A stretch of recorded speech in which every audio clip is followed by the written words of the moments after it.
I do feel that environmental influences are pretty important.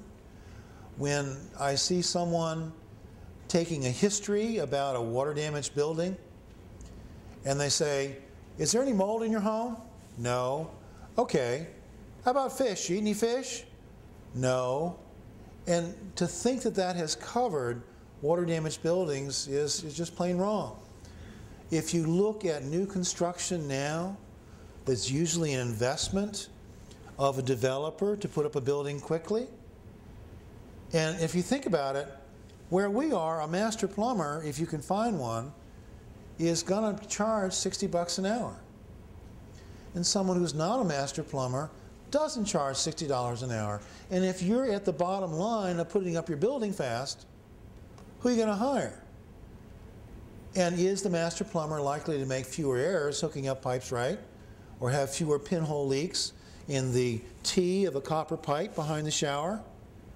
Well, that doesn't mean that a master plumber won't have that pinhole leak, but if someone makes that mistake and you don't know about it, the bathroom's going to look just fine. And meanwhile, the wall cavity fills up with Stachybotrys and Chaetomium.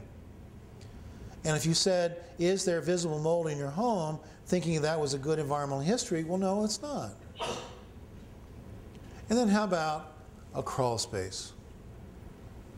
Back when I was doing construction, we all thought that just throwing a little bit of plastic on the soil, the bottom of the crawl space was all you needed to do. Put in those vents. You see those little vents people put?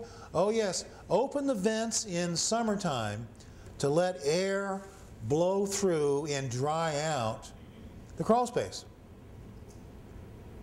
You got to be kidding me.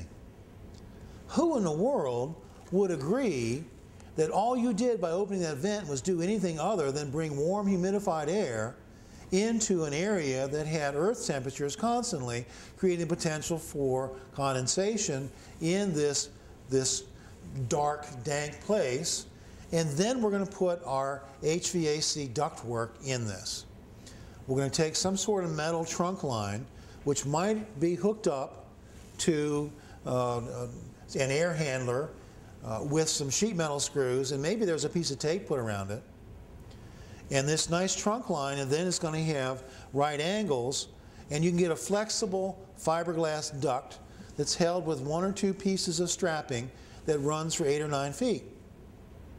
Well, how long does that joint between this metal and this flexible duct stay intact with no air being sucked in as air moves through coming out of the galvanized pipe? Not very long.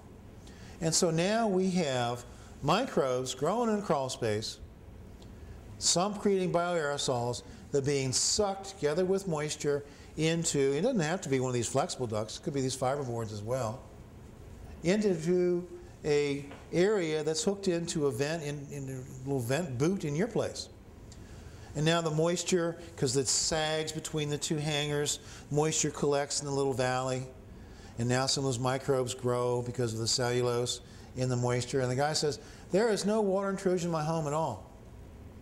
And when you do an ERMI test, look to see what kinds of microbial amplification there is in the home, you'll find crawl space organisms like crazy.